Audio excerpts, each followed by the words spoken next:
जय हिंद। मैं अनिल दुबे आजाद। आप देख रहे हैं डीआरएस लाइव टीवी। आप इसे शेयर, लाइक और सब्सक्राइब करें। हाँ, बेल आइकन दबाना न भूलें ताकि आप जुड़े रहें देश दुनिया की खबरों के साथ साथ अपनी लोकल खबरों से भी, जहां खबरें छिपती नहीं दिखती हैं। मित्रों नमस्कार, आप देख रहे हैं डीआरएस लाइव टीवी का जनमन की बात, यानी जनमन की अदालत। आज मित्रों, लोकतंत्र के सबसे बड़े पर्व लोकसभा चुनाव के अंतिम चरण का चुनाव पूरे देश में शुरू हो गया है। ऐसी स्थिति में हमने प्रथम चरण के चुनाव में आपसे वादा किया था कि अंतिम चरण के चुनाव के दिन फिर हम हाजिर होंगे और ये बताएंगे कि इंडिया गठबंधन कहाँ दिखाई पड़ रहा है। चूंकि भारतीय जनता पार्टी की सीटों का लब्बो-लुआब हमने प्रथम चरण के चुनाव वाले दिन आप तक पहुंचा दिया था। तो आज इंडिया गठबंधन को जनता जनार्दन के द्वारा कितनी सीटें दिए जाने का हिसाब किताब बना है, कितनी सीटें इंडिया गठबंधन को उत्तर प्रदेश सहित पूरे देश में जनता जनार्दन देने जा रही है। इसलिए हम आपसे फिर मुखातिब हुए हैं और ये भी बता देना जरूरी है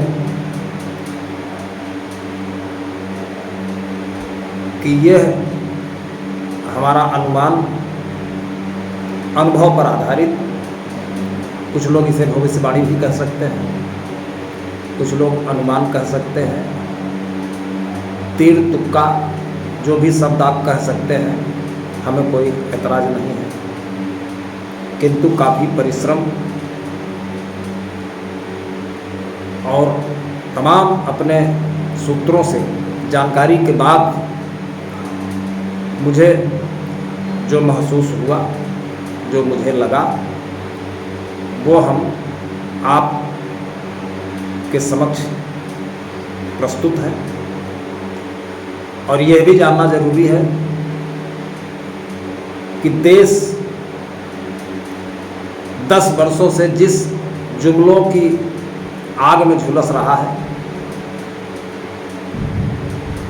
क्या उसकी तपिश जनता जनार्दन तक पहुंची है या सिर्फ कहने की बातें हैं। इसका भी अनुमान आज हमारे इस वीडियो में आपको लगेगा।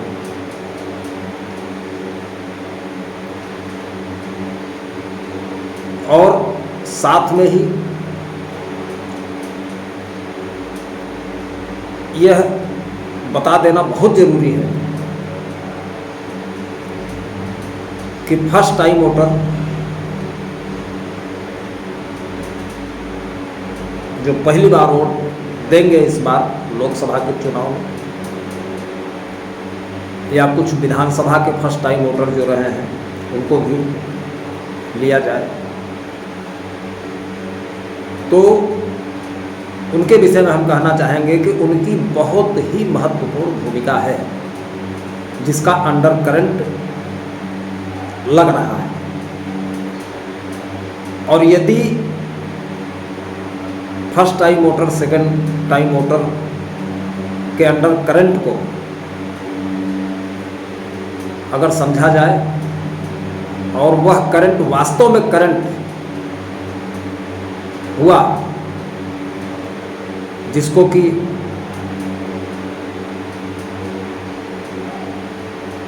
युवाओं ने महसूस वास्तव में किया है, तो हमारे भी ये सारे आंकड़े बेईमानी हो जाएंगे। जितनी सीटें इंडिया गठबंधन की दिख रही हैं, ये भी पीछे छूट जाएंगी।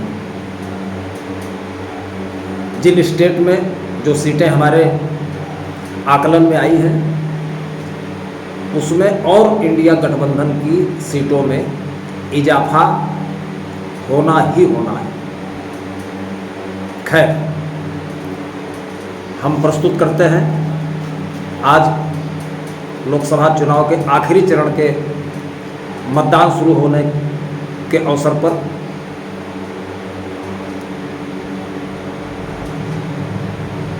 हमारा अनुमान जो है, चूँकि टोटल 543 सीटें देश में हैं, एक सीट काल कलयुग भी हो चुकी है,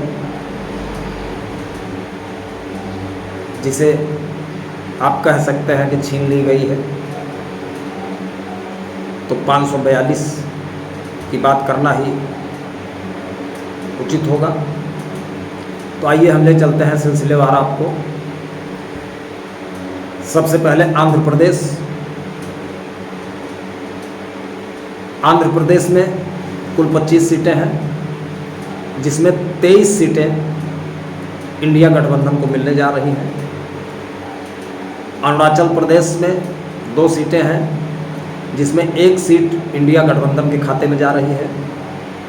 आसाम 14 सीट है, जिसमें 7 सीटें इंडिया गठबंधन को जा रही हैं। बिहार की 40 में 31 सीटें, छत्तीसगढ़ में 11 में 5 सीटें, गोवा 2 सीट में 1 सीट, गुजरात की 26 सीट में 7 सीटें इंडिया गठबंधन को, हरियाणा की 10 में 4 सीटें, हिमाचल प्रदेश में 4 में 2 सीटें, झारखंड में 14 सीट में से 10 सीटें इंडिया गठबंधन को जा रही हैं। इसी तरह से कर्नाटक 28 में 22, केरला 20 में 16, मध्य प्रदेश की 29 सीट में 9 सीटें इंडिया गठबंधन के खाते में जाती हुई दिख रही हैं। महाराष्ट्र की 48 सीट में 37 सीटें जो चौंकाने वाली होंगी इंडिया गठबंधन के खाते में जाती दिखाई पड़ रही हैं। मणिपुर की 2 सीट में 2 सीटें इंडिया गठबंधन को, मेघालय की 2 सीट में 2 सीटें, मिजोरम की 1 सीट में 1 सीट,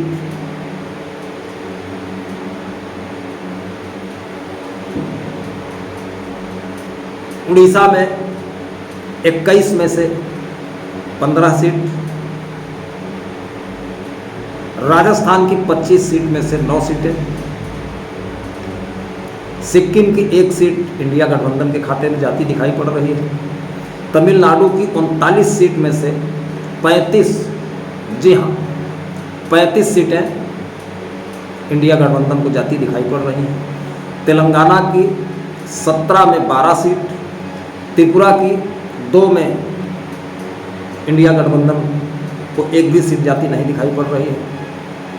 उत्तर प्रदेश की 80 सीट में से 36 सीटों का, जी हाँ उत्तर प्रदेश में 36 सीटें इंडिया गठबंधन की आने जा रही हैं। और मैंने कहा first time voter, second time voter का जो अंडर करंट दिखाई पड़ रहा है, अगर वो सतह पे आ गया तो ये आंकड़े बिल्कुल बदल सकते हैं। जुमले वालों की सरकार निश्चित तौर पर बिल्कुल धराशायी हो सकती है उत्तर प्रदेश में, क्योंकि उत्तर प्रदेश में जौनपुर से रहने वाले हम हैं। इसलिए हम इस बात को बड़ी साफगोई से आप तक रख रहे हैं कि अगर वो करंट जिसका मैंने इशारा किया है अगर वो सतह पे आया तो बहुत बड़ी बात नहीं होगी कि 80 की 80 सीटें भी भारतीय जनता पार्टी हार सकती है। इसी तरह से आगे बढ़ते हैं। उत्तराखंड की 5 सीट में से 2 सीट, पश्चिम बंगाल की 42 में 35 सीटें इंडिया गठबंधन के खाते में जा रही हैं। अंडमान निकोबार की 1 सीट इंडिया के खाते में जा रही है। चंडीगढ़ की 1 सीट इंडिया के खाते में जा रही है। दादर नागर हवेली की 2 सीटें इंडिया गठबंधन के खाते में जा रही हैं। जम्मू कश्मीर की 5 में से 4 सीटें, लद्दाख की 1 सीट इंडिया गठबंधन के खाते में जा रही है। लक्षद्वीप की 1 सीट, दिल्ली की 7 में से हर हाल में 4 सीटें इंडिया गठबंधन के खाते में जा रही हैं। पांडुचेरी की 1 सीट, इसके भी इंडिया गठबंधन के खाते में जाने की पूरी संभावना दिखाई पड़ रही है। इस तरह से अगर मोटे तौर पर ये देखा जाए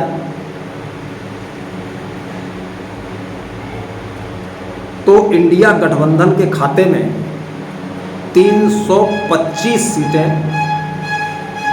हर हाल में इंडिया गठबंधन के खाते में जाती हुई दिखाई पड़ रही हैं। प्लस माइनस 10 सीटों का है इसमें। आप ये मान के चलें कि 325 से 341 या यूँ कह लें 300 से 341 सीटें इंडिया गठबंधन के खाते में जा रही हैं। बाकी बहुत सारे ऐसे भी दल चुनाव मैदान में हैं जो मजबूत स्थिति में है। वो न तो एनडीए के साथ हैं और न ही इंडिया गठबंधन के साथ में है। उनकी संख्या 30 से 35 के बीच रहना है, यानी 34 सीटें जाती हुई दिख रही हैं, जो न इंडिया में है न एनडीए के खाते में है। वो खुद अपना चुनाव लड़ रहे हैं, तो उनकी संख्या लगभग 34 आप मान सकते हैं कि 30 से 35 सीटों का अनुमान गैर भाजपा गैर कांग्रेस का जो दल है उनके खाते में ये सीटें जा रही हैं। तो साथियों, यह चुनाव सिर्फ संविधान बचाने का नहीं हो रहा है। यह चुनाव वास्तविक रूप से जुमलेबाजों के 10 साल के कुशासन से मुक्ति पाने का भी चुनाव है। और ऐसा हम इसलिए कह रहे हैं कि जो उनके साथ रह कर के पीड़ित हैं, उनकी भी पीड़ा हम लोगों तक पहुंची है। हर 10 में से 3 से 4 लोग जमीन पर ये कहते पाए जाते हैं कि हाँ, हमने 10 साल यानी दोनों बार भाजपा को वोट किया था, किंतु इस बार भाजपा को वोट नहीं करेंगे। सरकार बदलने की बात करते हैं और ये धरातल पर उतरा तो इसको कहने में कोई संकोच नहीं है कि एनडीए दल समूह, भाजपा दल समूह हर हाल में 200 से नीचे ही रहना है।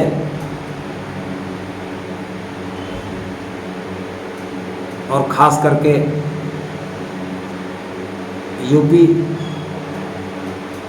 की जो सबसे हॉट सीट कही जाती है भारतीय जनता पार्टी के मिजाज से।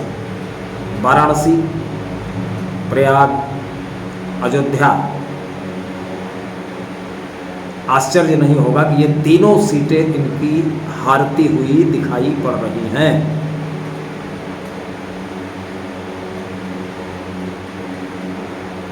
वो लहर हमने जो कहा, जो अंडर करंट, अगर वो मुखरित हो गया, जो बाकी चरणों में मुखरित रहा है, अंतिम चरण में भी कुछ ज़्यादा मुखरित दिखाई पड़ रहा है, क्योंकि बेरोजगारी और महंगाई का आलम प्रयागराज से लेकर के काशी तक इतने चरम पर युवाओं में दिखाई पड़ने लगा है, जो उकता गए हैं, इस शासन से मुक्ति की बात करते रहे हैं। इन सभी चीज़ों से रूबरू होने के बाद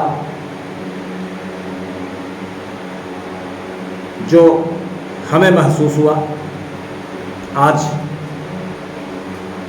चुनाव के अंतिम चरण के दिन जब लोग बढ़ चढ़ के चुनाव में हिस्सेदारी कर रहे हैं, उस समय हम बैठ करके अपना आकलन, अपना विचार आप तक पहुंचाने का प्रयास किए। साथियों, आप लोगों का स्नेह, हमारे पाठकों से आग्रह कि हमारा ये वीडियो कैसा लगा, इस पर कमेंट जरूर करके हमें बताएं, और शीघ्र ही जनमन की अदालत लाइव आने की पूरी तैयारी हो चुकी है, इसलिए आप अपना स्नेह बनाए रखें। अगर चैनल को सब्सक्राइब नहीं किए हैं तो हर हाल में चैनल को सब्सक्राइब कर लें, अपनी राय हमें ज़रूर दें, उससे हमें ताकत मिलेगी। तो मित्रों, अब वीडियो आज के लिए समाप्ति की अनुमति। एक बार पुनः आपको बता दें कि आप देख रहे थे DRS लाइव टीवी। मैं अनिल दुबे आज़ाद, संपादक दैनिक राष्ट्र साक्षी, DRS लाइव टीवी।